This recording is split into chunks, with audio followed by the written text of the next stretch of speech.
Maestro Nadai, dove ci troviamo qua? Allora, qui siamo proprio nel cuore di Soligo, come possiamo vedere ai piedi del Colle San Gallo, e qui abbiamo l'antica chiesetta di Santa Maria Nova dei Caminesi, che anzi vi invito perché andiamo a vederla perché merita proprio. Perché per parlare dell'associazione Toti dal Monte ci ha portato qui? Perché come avrete visto organizziamo un sacco di eventi e vorremmo proprio che Santa Maria Nova fosse il simbolo degli eventi dell'associazione Toti dal Monte e della piccola orchestra veneta. Sicché stiamo progettando una formula in cui tutte le prove zero dei concerti che faremo la faremo proprio qui a Santa Maria Nova. Ecco, che cosa rappresenta per lei questa chiesa? Dunque, io ho abitato da giovane proprio a 30 metri nella residenza estiva dei Conti da Camino, e questa è proprio Santa Maria Nova dei Caminesi, sicché ci sono cresciuto qua e è sempre un'emozione entrare. Molte volte vengo anche a studiare perché c'è un'acustica che è bellissima. Di che periodo è questa chiesa e anche gli affreschi che noi vediamo, che non sono sempre stati visibili negli ultimi secoli? No, perché nel corso degli anni, qui durante la guerra c'è stata una granata, gli affreschi sono stati restaurati tutti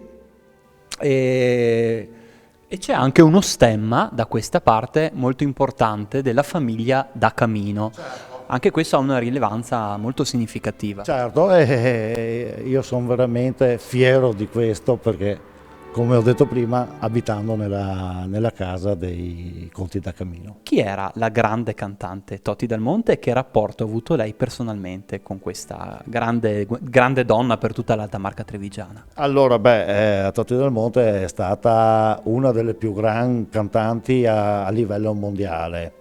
Diciamo che si è esibita in tutto il mondo.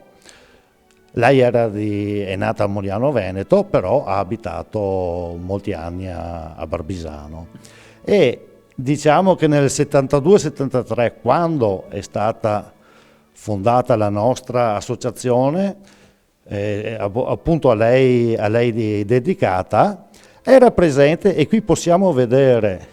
Ecco, vediamo, perché in questa foto storica c'è anche lei vicino alla famosa Toti dal Monte. Certo. Questa foto che è stata fatta praticamente all'entrata delle scuole medie Toniolo a Pieve di Soligo, in un pomeriggio in cui sono state consegnate le pagelle agli allievi della scuola di musica, appunto a lei dedicata. E quindi lei si presentava negli eventi più importanti del Pievigino, ma non solo, la chiamavano, era una persona insomma amata già in vita. Certo, lei intanto è venuta al saggio.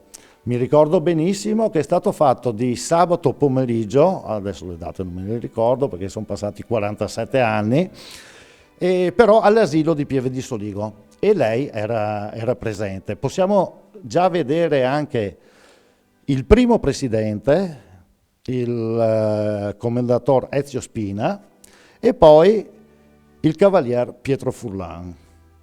E comunque c'è anche il presidente attuale, e sarei proprio questo qua, dietro alla Toti dal Monte.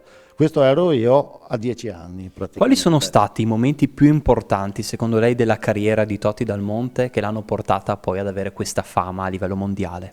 Lei la chiamavano l'usignolo, una voce incredibile, amata da tutti i più grandi direttori d'orchestra, Toscanini compreso. Poi era una persona molto, molto affabile. Devo dire che era un'organizzatrice anche di cene, delle famose cene concerto che noi portiamo avanti adesso dopo tanto tempo. Dove si è esibita lei? I più grandi teatri? Tutti, dal Metropolitan, Covent Garden, tutti i più grandi teatri del mondo. È stata veramente una figura di spicco, emblema proprio dell'Italia.